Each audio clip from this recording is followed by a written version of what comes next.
Hello, and welcome back to my talks on Freedom Revealed. Elon Musk sat down for an interview with Joe Rogan 2 days before the presidential election. At times it seemed they were talking about Freedom Revealed. I am sure neither has heard of the book or knows anything about it, but be that as it may, Freedom Revealed describes a system of freedom, a mechanical system that can be replicated anywhere on the planet. Any system is comprised of elements, and for the system to work properly, all the elements need to be there.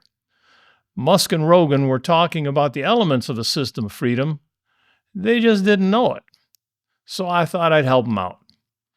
Competition, waste, and ease are the foundations. I've talked about them several times, but as a reminder, competition is the mechanism that drives out waste. Competition and waste are connected like opposite ends of a seesaw. A move to ease is the default action. The entire marketplace is based on a move to ease. Why would you trade unless it made your life easier? Here's Rogan on ease. With an iPhone to iPhone, it's so simple. AirDrop, so simple. So many different things where that walled garden that Apple's created is perfect. They've done a fantastic job of making it really convenient for you to stay with Apple. Ease has an ugly side. This is from the chapter on welfare. What is the easiest way to corrupt people? Give them free stuff. Musk had this to say. And then the Democrats give them all these benefits, like tons of benefits, more benefits than than citizens, literally. Yeah. They're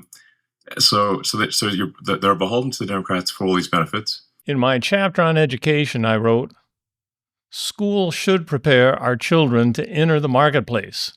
Students should be taught that competition is unavoidable. Like nature, the marketplace is extremely competitive, and competition never goes away. The marketplace demands performance, a cold, hard fact of life." Musk talked about his company X being about truth, reasoning that if he is truthful, competition will force others to be truthful. As soon as any company steps out of line and is willing to actually have the truth debated on their platform, it forces the other platforms to allow things to be more truthful, to not censor, because their censorship becomes glaringly obvious. He also states that we should have a competitive system. But it's very important to have personal freedom and a merit-based society. Next, Musk talks about success in the marketplace.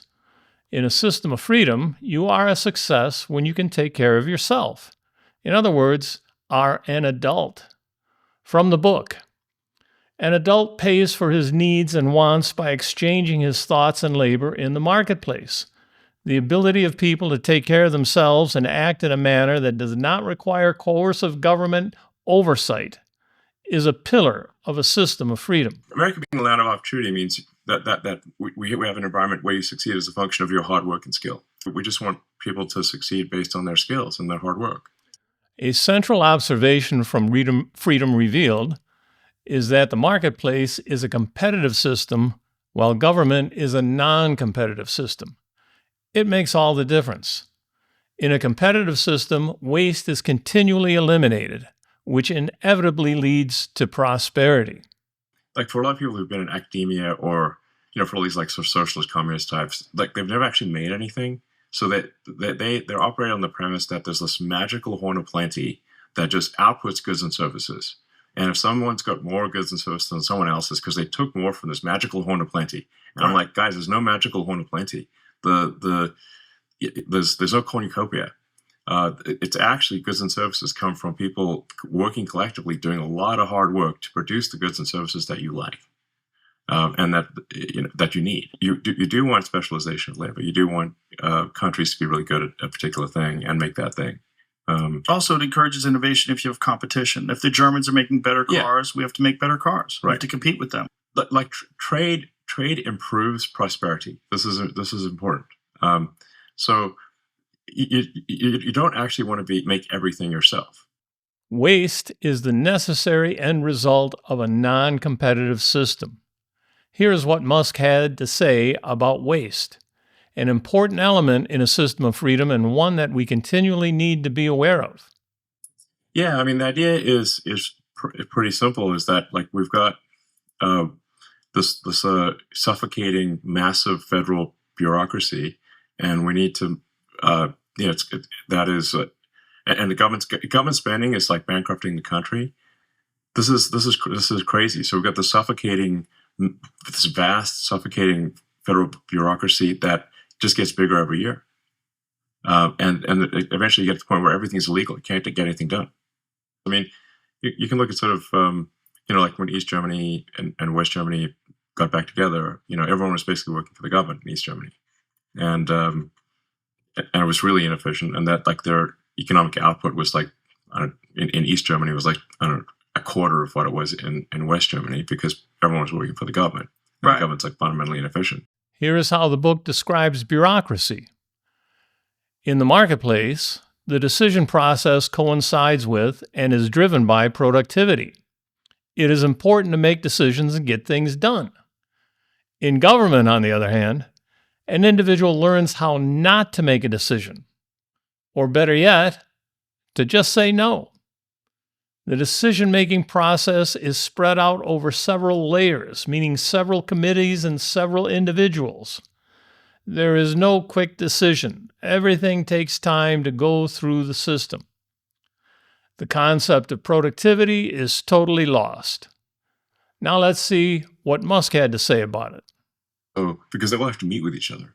So like, let's say in the best case situation, if you've got like, if there's like, if you're dealing with one agency, that's one thing. But if you've got to deal with 5 agencies and the agencies will have to meet with each other, now you've got like, 25 different, meeting configurations that have to take place. And it's just, everything just, you get just hardening of the arteries. You just can't make progress. In the book, I talk about how the function of government is to make laws, rules, and regulations, and how this leads to an inevitable move to arbitrary power. Musk mirrors that thought. Like if Congress has created an agency, then often if you look at the law is like pretty simple. Like the agency has like a very simple task, but then that agency over time vastly increases its authority and starts doing things that were never authorized by Congress. Throughout the interview, both Rogan and Musk give examples of arbitrary government power.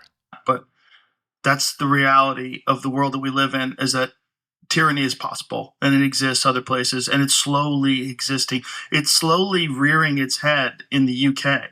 You're seeing, I think the number of people that have been arrested for just social media posts is bananas. It's in the thousands. Yes, 4,000 people have been given prison sentences in the UK for social media posts where there was no explicit link to actual violence. But they just said it encouraged violence. And if they don't want people to express themselves about particular issues, then they're not doing the will of the people. And if they're trying to suppress people's ability to communicate, they're only doing that because they want to do things that people don't want them to do. Yes. And they want to silence opposition. So the other thing about the whole squirrel thing is that how can it be that we live in America, supposedly land of the free, and the government can barge into your home with guns? So if you resist, you're going to get shot. And then take your pets and execute them. And if they can do that to your pets, what do you think they can do to you? Like, where are we? Where are we, and what gets done? Are we just like the UK, where we have thousands of people getting arrested and jailed for social media posts? Like, where are we? We have complete silencing of any dissent, anything. You have to stick to the narrative, or you'll lose your livelihood. You'll be outcast from the community. You'll lose your freedom. It's government overreach, and this just keeps getting worse every year, and that's why we've got to fight back against this.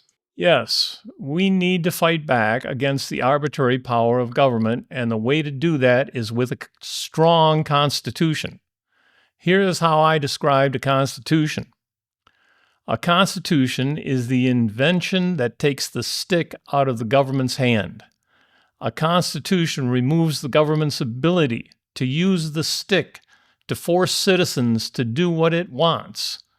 A constitution says to government, no, you can't.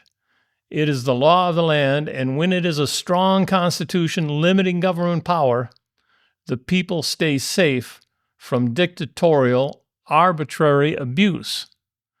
Musk obviously agreed. We want to send a message to the politicians to say that the people care about the Constitution, because there have been all these attacks on the Constitution.